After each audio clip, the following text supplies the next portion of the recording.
सदर थाना बिनि ओसि बिथांखौ दिनै लोगो हमनानै गांसे एफआईआर होदों आरो बे क्रिमिनेल माने केस रेजिस्टार खालामनो थाखाय बे एफआईआर होनाय जादों। कारना जाहैबाय जे इलेक्शन खुलुमबाय लोगोफोर, welcome to Ramas official YouTube चेनेलावहा नोंथांमोनखौ फिन खेबसे बरायनाय लाहरनाय थानाय जाबाय। नैबे समाव नोंथांमोननि खाथियाव मोनसे गोनांथि आरो इम्पोर्टेन्ट आपडेट लाना फैनाय जालायबाय। गमाइनो बीटीसी आवहा दीपेन बर' सारखौ लानानै बीपीएफ सरकारा थोर खोमफिगासिनो दङ आरो बीपीएफ सरकारा मालाबाबो दीपेन बर' सारखौ उदालगुरियाव देरहाजानो लुबैयाखै। कारन दीपेन बर' सारा देरहानाय लोगो लोगोनो मा जागोन बीपीएफ सरकारा नैबेखौ बिथांमोना मिथिना मोनदों। बेनिखायनो दिनै बीपीएफ सरकारनि सिङाव खामानि मावग्रा लिडारफोरा, खामानि मावग्रा युथफोरा आरो खामानि जायनिखि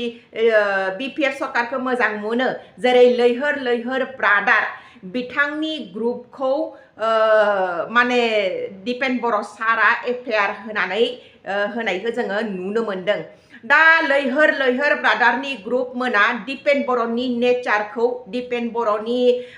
सेल्फ रिसपेक्टखौ, दीपेन बर'खौ गाज्रि थासारि खिथिनो नागिरबाय थादों बिसोरो ससियेल मिडियायावहा। दीपेन बर'नि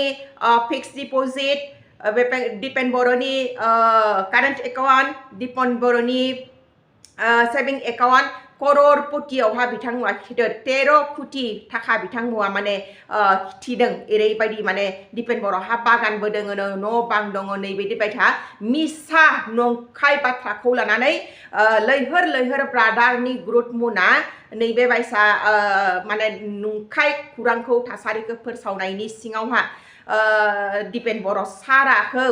जोङो केस होनाय बा एफआईआर होनायखौ दिनै नुनो लागि मोनदों। दा नोंथांमोना नैबे भिडिअ क्लिपखौ नायना लामायनि मोजाङैनो मिथिना मोनगोन। लोगोसे नोंथांमोना जुदि आंनि चेनेलखौ दासिमबो साबस्क्राइब खालामाखैबा अन्नानै साबस्क्राइब खालामना ला आरो लोगोसे नटिफिकेशन बेल आइकनखौबो अन खालामना ला। सदर थाना बिनि ओसि बिथांखौ दिनै लोगो हमनानै गांसे एफआईआर होदों आरो बे क्रिमिनेल माने केस रेजिस्टार खालामनो थाखाय बे एफआईआर होनाय जादों। कारना जाहैबाय जे इलेक्शन कमिशननि गाइडलाइन मथे नमिनेशननि टाइमाव जि एसेट एन्ड लायबिलिटी होनाय जायो, बे एसेट एन्ड लायबिलिटीखौ जेरैबायदि नटारि रेजिस्टार खालामनानै होनांगौ बेबायदि होनाय जादों आरो बेयाव जिखिनि तथ्य पाति दङ बे भेलिड, किन्तु जों नुबाय जे डुप्लिकेट माने बेखौ फर्जारि खालामनानै फल्स मोनसे नथि आरो तथ्य बानायनानै बेसेबांबा माने आकाश पाताल डिफारेन्स बेयाव मोनसे तथ्य बानायनाय जादों जे सेभिंसआव 5 कोटी, कारेन्ट एकाउन्टआव 4 कोटी, बङाइगावआव हा दङ, क'क्राझाराव हा दङ, गुवाहाटीयाव हा दङ, ओरै माने जौनि दखान दङ आरो लाइसेन्स दङ, बिनिफ्राय बागानानो 3-4 दङ। दा बेबायदि माखासे तथ्य पाति बेयाव होनाय जादों आरो बे जि फल्स मोनसे माने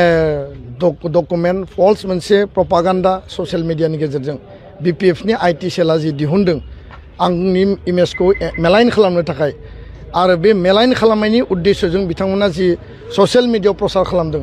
बेखौ आङो थोंजोङै बेखौ नाकस खालामदों। लोगोसेनो आङो बेखौ सोंखारिदों आरो बे जे सुबुंफोरा बे आईटी सेला जे बेखौ फल्स मोनसे प्रपागान्डा बानायनानै बिथांमोना जे पाब्लिकनि गेजेराव माने आंनि एगेन्स्टआव मोनसे केम्पेइन आरम्भ खालामनो नागिरनाय जि प्रक्रिया, बे प्रक्रियायाव बिसोर मालाबाबो साक्सेस जाया। बिथांमोना अलरेडि मिथिबाय जे जेनगोन आरो जेननायनि दुखुआव दा बिथांमोना बेफोर खामानिखौ मावदों। जायफोरा भेलिड तथ्यखौ नायनो गोसो बिथांमोना आंनि एफिडेभिटआव नुगोन आरो बेयाव बहुखिनि बेबायदि माखासे तथ्य दङ, जेराव अमा फार्म जोङो ग्रुप हिसाबै खालामनाय, जेराव माने आंनि बिफानि हा जोंनि नामाव फैनाय, जाय कागजफोरा आगोलाव रेजिस्टार जायाखैमोन दा जों रेजिस्टार खालामनानै लाबाय, बेबायदि माखासे तथ्य दङ। दा बेखायनो सेभिंस एकाउन्टआव 50,000 दङ, 52,000 दङ, बेफोरखौ लानानै दिनै बिथांमोना 5 कोटी 4 कोटी माने मा होनना बुङो बेखौ जौनि लाइसेन्स, साहा बागान, जाय व्यक्तिया 25टा बोसोर जातीयताबाद, जातिनि रक्षणाबेक्षणनि थाखाय, हारिनि थामोनथा रैखाथिनि थाखाय बड'फानि आदर्शजों समाज फोसाबनाय समाजखौ सोलायहोनाय गुस्लायहोनायनि थाखाय खामानि मावबाय आरो जाय समाव हारिनि अस्तित्वनि रैखाथिनि थाखाय खामानि मावबाय दिनै बेफोरखौ लानानै साधारन बिसायख'थिनि थाखाय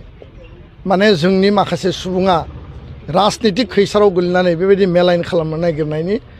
जि मोनसे प्रक्रिया बेयाव रायजोफोरा कुनु कारनाव 1% 1 बिन्दुबो बिसास खालामनाङा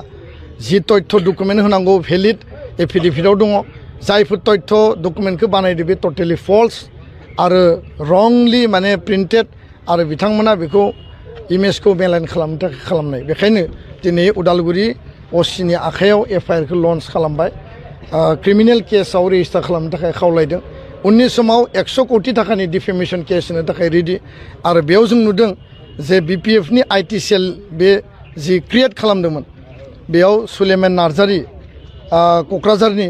सानसुमा रामसियारि काजियामाटी लैहोर लैहोर गयारि क'क्राझार मृदुल खाख्लारि फाख्रिबारि खौरां बिथांमोना बिराद स्पिडआव शेयार खालामदों आरो बिथांमोननि एगेन्स्टआव जोङो एक्युज्ड हिसाबै जिहेतु बिथांमोना शेयार खालामदों क्रिएटरा आईटी सेल बिपिएफनि दा बेखायनो बिथांमोननि एगेन्स्टआव केस लस खालामनो थाखाय जोङो खावलायदों आं गावनो स्वयं थानायाव असिखौ लोगो हमनानै दिनै एफआइआरखौ होबाय बिथांमोना जेननायनि दाहाखौ दा बेजों सोलायहोनो नागिरदों आरो रायजो राजाया मिथिगौ जे सोर राइट सोर रं जिहेतु इसिआइनि गाइडलाइन दङ प्रसारा मैयानो जोब्बाय बहुद खोथाखौ आं बुंनो हाया नाथाय इलेक्सन जोबनायनि उनाव आङो मोनसे बिनि रिप्लाइखौ होगोन दा बेखायनो हारि दानायनि हारिनि सार्थनि थाखाय हारिनि आद्रा थानाय एजेन्डानि थाखाय जों खामानि मावगासिनो खामानि मावलांगोन इयुनावबो खामानि मावगोन जि दायित्वखौ लानानै खामानि मावदोंमोन इयुनावबो बे दायित्वआ थागोन आरो बेफोरखौ लानानै जोंनि इमेजखौ मेलाइन खालामनायनि जि मोनसे प्रक्रिया बेयाव बिथांमोना मालाबाबो साक्सेस जाया रियेलिटिया मा बास्तबा मा आरो माने थार सुबुङा सोर बेखौ रायजो राजाफ्रा मिथियो आरो बिनि जि मोनसे बिसास आरो आस्थाखौ रायजो राजाफ्रा अलरेडि होनानै दोनखादों दा बेखायनो बिथांमोननि जि मोनसे कारबार बे कारबाराव जोंनि आइ आफा रायजो राजा बिथांमोना रावबो जाहाथे गोलैया बेफोर गासिबो टटेलि बेसलेस आरो टटेलि फल्स